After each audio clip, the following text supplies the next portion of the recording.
Time as we turn our focus now to the construction industry in South Africa. There are some ongoing concerns over the industry in South Africa, which has been in decline for some time now, with one of the big construction companies struggling to keep its head above water sometimes. Some commentators have attributed this slump largely to a lack of public investment in infrastructure.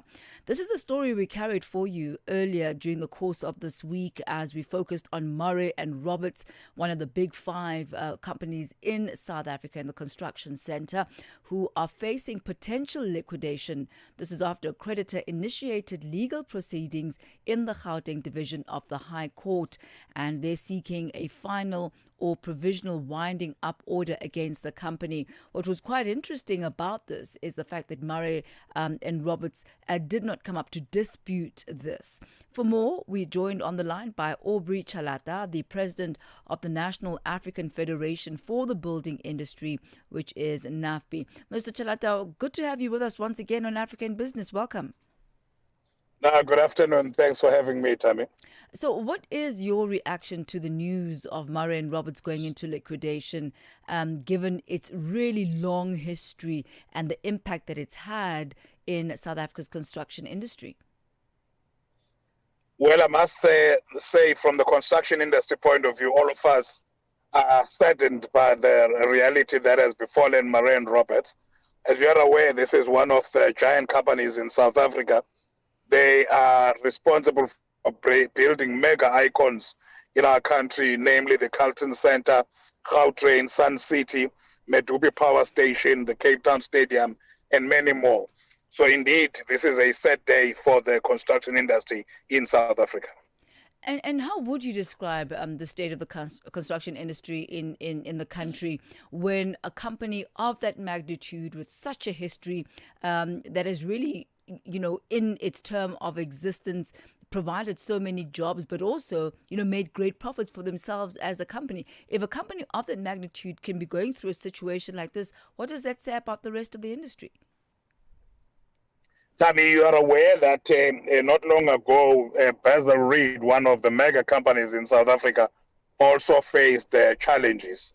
We have had challenges, for instance, with the decline in such companies as Greenacre LTA. And some of the mega South African companies that have been in the construction industry spectrum for quite some time have followed the same demise as Murray and Roberts. But that said, there is an emergence of a number of very dynamic companies in our industry, particularly medium-sized companies and small companies. And those are taking up the space. And I would say that we've also been able to retain some of the critical skills from those major companies. I think the industry is showing some degree of metamorphosis, and there's some transformation taking place, and there's some paradigm shift taking place in our sector. But regards challenges, the sector continues indeed, as you say, to face challenges.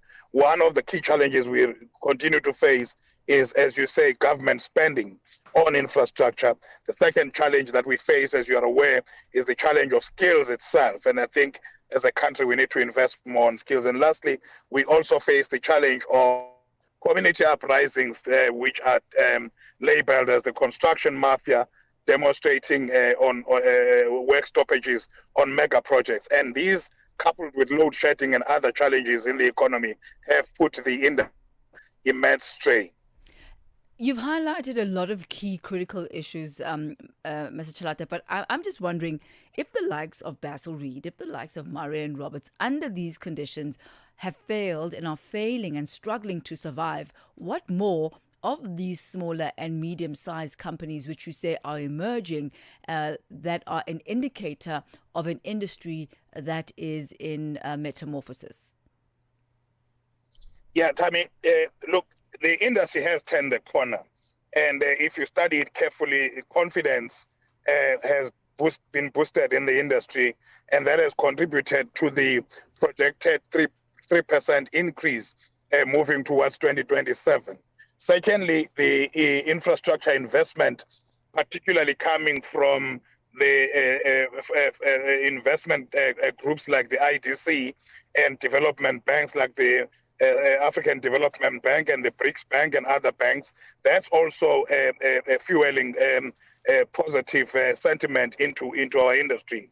And there's also a number of initiatives indicating sector-specific growth, and there's a growing civil tender activity. And as you would see in the likes of Sanral, in the likes of renewable energy space, as well as in infrastructure, in water maintenance and fixing of that infrastructure, there is a number of civil tender activity that is growing. And I think the medium-sized companies are able to pick up on that. But also the financial structure or the financing structure that is pertinent to larger companies is not the same as the one that finds itself in medium-sized companies. I think for that reason, medium-sized companies are able to survive and able to go through this wave better than the major companies. And I think the change we are seeing is that companies are breaking down into medium-type size companies, and those are able to withstand the challenges that are posed by our industry. Thank you very much, Aubrey Tshalata. A really fresh take on this particular situation. We thank you for your input this afternoon. Thank you very much. Much appreciated. Have a great one. Thanks, Aubrey.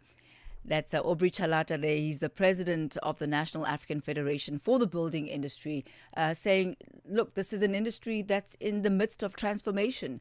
And no longer are we likely to be seeing the big Basil Reeds and Murray and Roberts and the big companies, but instead it's the smaller and medium companies that seem to be thriving and emerging. And that may be just the future of how construction companies are constituted in South Africa. Takes us to exactly 10 minutes to 5 p.m. Central African time. In just a moment, a look at your leading business stories on the continent. This is something we do every single Friday with Victor Khomuswana. The KwaZulu-Natal